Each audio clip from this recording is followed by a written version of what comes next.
Hello दोस्तों, स्वागत है आप सबका आपके चैनल SWM 9761 में। इस वीडियो में हम आपको सिखाएंगे प्रॉफिट एंड लॉस। तो सीखने के लिए तैयार हो जाइए। प्रॉफिट मीन्स होता है लाभ, जिसे हम फायदा बोलते हैं। एंड लॉस मीन्स होता है हानि, जिसे हम घाटा बोलते हैं। अब प्रॉफिट को हम P से डिनोट करते हैं और लॉस यानी हानि घाटे को हम L से डिनोट करते हैं। अब आ जाइए, जब हम किसी चीज़ को खरीदते हैं तो उसकी खरीदने वाली जो कीमत होती है उसे हम बोलते हैं क्रय मूल्य। अंग्रेजी में बोलते हैं कॉस्ट प्राइस, जिसे हम क्रय मूल्य कहते हैं। और उस चीज़ की जो बेचने की कीमत होती है उसे बोलते हैं सेलिंग प्राइस। सेल करने वाली जो कीमत होती है उसे हम बोलते हैं सेलिंग प्राइस, जिसे हम विक्रय मूल्य कहते हैं।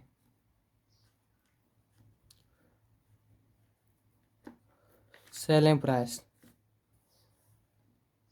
अब क्रय मूल्य होता है जो किसी वस्तु की जो खरीदने वाली कीमत होती है उसे हम कॉस्ट प्राइस बोलते हैं। इसे CP से डिनोट करते हैं।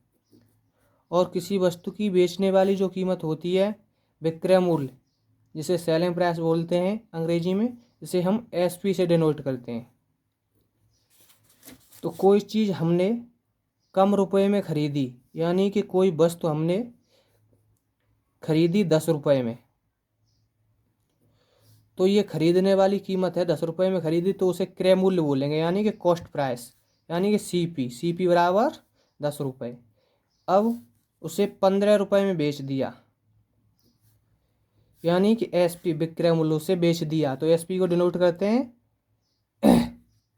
विक्रय मूल्य को डिनोट करते हैं SP से। ठीक है, सेलिंग प्राइस। तो SP बराबर हो गया 15 रुपये में बेच दिया। तो कोई वस्तु आपने कम रुपए में खरीदी है, ज़्यादा रुपए में बेची है, तो आपको मालूम है हमें प्रॉफिट हुआ है, यानी कि फ़ायदा हुआ है, लाभ हुआ है। तो प्रॉफिट बराबर हम फॉर्मूला लगाएंगे, जो ज़्यादा होता है SP उसमें से माइनस कर देते हैं CP।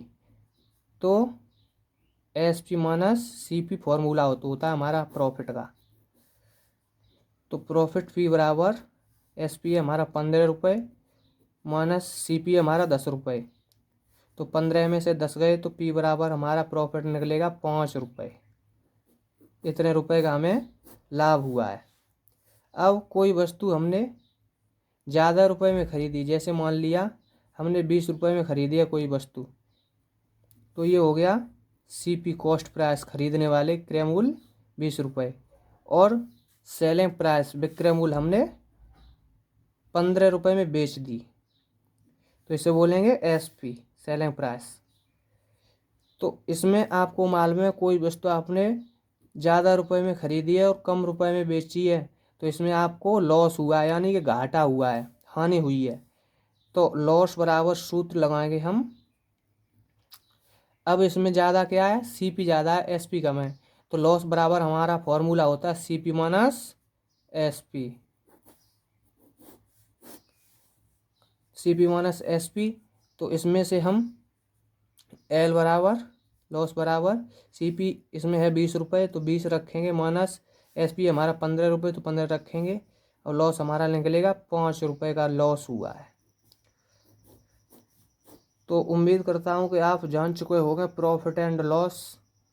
प्रॉफिट का फॉर्मूला ये होता है और लॉस का फॉर्मूला ये होता है। प्रॉफिट यानी कि हिंदी में जिसे लाभ बोलते हैं, फ़ायदा, और लॉस को हानि बोलते हैं, घाटा, नुकसान। और किसी वस्तु की जो खरीदने वाली कीमत होती है उसे कॉस्ट प्राइस बोलते हैं, क्रय मूल्य, और बेचने वाली कीमत होती है उसे विक्रय मूल्य बोलते हैं। और कॉस्ट प्राइस को हम, क्रय मूल्य को हम CP से डिनोट करते हैं, और सेलिंग प्राइस विक्रय मूल्य को हम SP से डिनोट करते हैं। अब फिर क्वेश्चन में देखेंगे हम, जैसे एग्जाम्पल ये दिया हुआ है, एक एग्जाम्पल ये दिया हुआ है, ये प्रॉफिट का दिया हुआ है, ये लॉस का दिया हुआ है। तो सबसे पहले हम क्वेश्चन में ये देखना होता है कि हमारा जो CP है वो ज़्यादा है या SP ज़्यादा है। यदि CP ज़्यादा है, सॉरी CP ज़्यादा है तो आपको पता है उसमें लॉस हुआ है, और CP कम है, SP ज़्यादा है, कोई वस्तु आपने कम रुपए में खरीदी और ज़्यादा रुपए में बेच दी है तो उसमें आपको प्रॉफिट हुआ है। और CP ज़्यादा है यानी कि कोई वस्तु आपने ज़्यादा रुपए में खरीदी और कम रुपए में बेची है, SP कम है, तो आपको उसमें लॉस वाला फॉर्मूला लगाना पड़ेगा। तो उम्मीद करते हैं सभी बच्चे सीख चुके होंगे प्रॉफिट एंड लॉस। अब आता है प्रॉफिट परसेंट और लॉस